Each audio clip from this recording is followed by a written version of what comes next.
में अगर आप इस क्वार्टर में देखेंगे, नंबर्स थोड़े से फीके आपको नजर आएंगे, क्योंकि इस पर्टिकुलर क्वार्टर में प्रॉफिटेबिलिटी में करीब करीब 30% तक की गिरावट आई है। 79 करोड़ के आसपास का मुनाफा। रेवेन्यू 10% ज़रूर बढ़ा है, लेकिन इसके सामने आप रीजनली देखिएगा प्रेशर है। एबिटा करीब 16% घट कर आया है, 138 करोड़ के करीब करीब, और मार्जिन्स भी 17% के 13% हो चुके हैं। तो मार्जिन्स खासे कॉन्ट्रैक्ट हुए। हमारे साथ कंपनी के ईडी केशव भजंका हैं। केशव जी, स्वागत है आपका। इनफैक्ट मैं आपकी प्रेजेंटेशन देख रही थी, उस पर आपने क्लियरली एलुसिडेट किया है कि प्लाईवुड सेगमेंट अकेला है जिसने मार्जिन्स के लिए कंट्रीब्यूट किया है, अदर्स में पिकअप नहीं है। तो ये जो पिछले क्वार्टर थोड़ा सा पेन था, क्या वो परसिस्ट कर रहा है? धन्यवाद मुझे शो पे बुलाने के लिए। देखिए, हमारी इंडस्ट्री में अभी टिम्बर प्राइसेस बहुत ही ज्यादा एलिवेटेड है, और अगर आप हमारे दो ग्रोथ सेगमेंट्स को देखेंगे जो एमडीएफ और पार्टिकल बोर्ड है, तो उनमें इन एलिवेटेड टिम्बर प्राइसेस और मार्केट में कंपेटिटिव पोजीशन की वजह से मार्जिन्स के ऊपर काफी काफी दबाव है।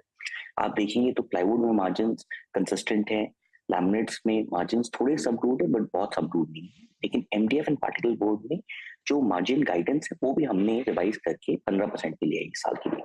तो मुझे लगता है कि इस साल मार्जिन के ऊपर प्रेशर रहेगा, लेकिन क्योंकि हम हर सेगमेंट में ग्रो करेंगे, ओवरऑल एबिटा नंबर बढ़ेगा, एबिटा मार्जिन जरूर कम होगा।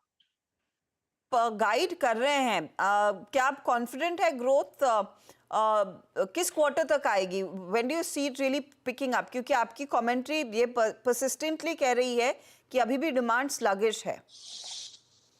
देखिए, हमारे सेगमेंट वाइज अगर ब्रेकअप में जाए तो प्लाईवुड की ग्रोथ जो हम इस साल डबल डिजिट की कह रहे हैं वो तो आपको Q1 से ही दिखेगा। एमडीएफ में भी जो हम टारगेट कर रहे हैं कि इस साल 40% के करीब ग्रोथ करेंगे, तो वो भी आपको पहले क्वार्टर के अंदर मुझे लगता है एक बहुत हेल्दी ग्रोथ Q1 के अंदर हमें मिलेगा। लैमिनेट में Q1 में थोड़ा प्रेशर रहेगा, और पार्टिकल बोर्ड में जब तक हमारी नई कैपेसिटी नहीं आती है जिसका बेनिफिट हमें Q4 तक मिलना चाहिए, तब तक प्रेशर रहेगा। तो टॉप लाइन ग्रोथ हमें फर्स्ट क्वार्टर से ही दिखेगी। हाँ, it will pick up even more Q2 onwards. तो सेकेंड क्वार्टर ऑनवर्ड्स वो कुछ पिकअप देखने को मिलेगा। That's good to hear. Going forward, लेकिन किन ज्योग्राफीज में ज्यादा वो पिकअप आता हुआ दिखाई देगा? और ये जो रॉ मटेरियल कॉस्ट बढ़े हुए हैं, क्या कुछ सिग्नल्स वो कब तक टेपर होंगे? मुझे लगता है कि इस साल रॉ मटेरियल के प्राइसेस थोड़े बढ़े हुए ही रहेंगे, क्योंकि जो प्लांटेशन का साइकिल है वो 3 से 4 साल का साइकिल है, और प्लांटेशन का जो क्वांटम है वो बहुत अधिक हुआ है लेकिन पिछले 2 से ढाई साल के अंदर।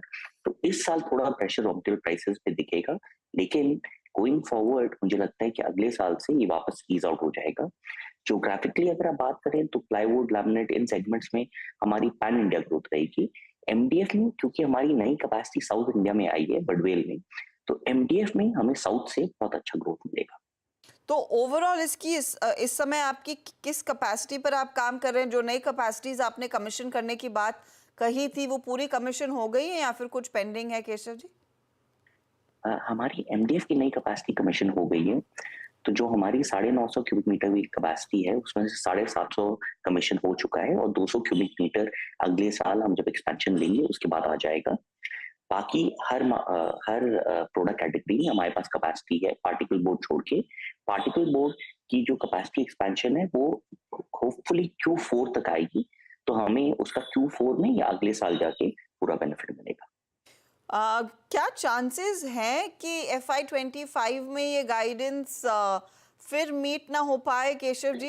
ऐसी तो स्थिति नहीं रहेगी ना, because in the last 2 quarters it's been quite painful for most of your peer set.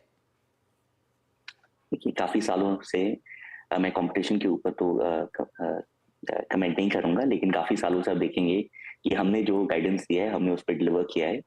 तो पिछला साल जरूर थोड़ा डिफिकल्ट साल था, लेकिन इस साल जो गाइडेंस हम दे रहे हैं हम बहुत कॉन्फिडेंट है कि हम या तो ये करेंगे या इससे अधिकतर करेंगे। और रफली किस तरह की मार्केट शेयर आप देखते हैं 2025 में आपके फेवर में जाएगी, specially on the plywood side? बिल्कुल, प्लाईवुड में हमारा मार्केट शेयर बढ़ेगा। जो अनऑर्गेनाइज का मार्केट है हम उसमें भी पेनिट्रेट कर रहे हैं, और प्लाईवुड और एमडीएफ दोनों में मुझे लगता है कि हम काफी अच्छा मार्केट शेयर गेन करेंगे। अगले साल लैमिनेट और पार्टिकल बोर्ड में भी हम अच्छा मार्केट शेयर गेन करेंगे। अच्छा, आपने कुछ साल पहले वो जो कुछ नए innovative products, fire proof products introduce किए थे, वो कितना कंट्रीब्यूट करते हैं इस समय आपके ओवरऑल बिजनेस में, एंड इस तरह की क्या कुछ और इनोवेशंस हम देखेंगे FY25 में? देखिए, इनोवेशन सेंचुरी प्लाईवुड के डीएनए में है, तो हम हमेशा ये कोशिश करते हैं कि हमारे ग्राहक को, हमारे कस्टमर्स को हम बेस्ट इन क्लास प्रोडक्ट्स दें। जो फायर कैटेगरी की आप बात करिए, वो अच्छी कैटेगरी नहीं है। हमने हमारे सारे प्रीमियम प्रोडक्ट्स में फायरवॉल प्रॉपर्टी डाला है। ओके, तो अभी जो भी आप देख रही हैं प्रीमियम सेगमेंट में सेल, वो पूरी की पूरी फायर कैटेगरी की ही है। ये एक एडिशनल फीचर है जो सेंचुरी के हर कस्टमर को बेनिफिट करे। केशव जी बहुत बहुत शुक्रिया हमारे लिए समय निकालने के लिए, एंड धन्यवाद। Good luck to you for FY25। Thank you. तो ये क्वार्टर थोड़ा सा वीकर साइड पर ज़रूर रहा हो, लेकिन कंपनी कॉन्फिडेंट है कि यहाँ पर सेकंड क्वार्टर ऑनवर्ड्स कुछ पिकअप देखने को मिलेगा और स्थिति में बेहतरी रहेगी। फिलहाल वो कॉन्फिडेंट है, वो गाइडेंस जिन्होंने जो दिया है अगले साल के लिए उन 3 सेगमेंट्स में, वो अचीव कर पाएंगे। लेते हैं एक ब्रेक।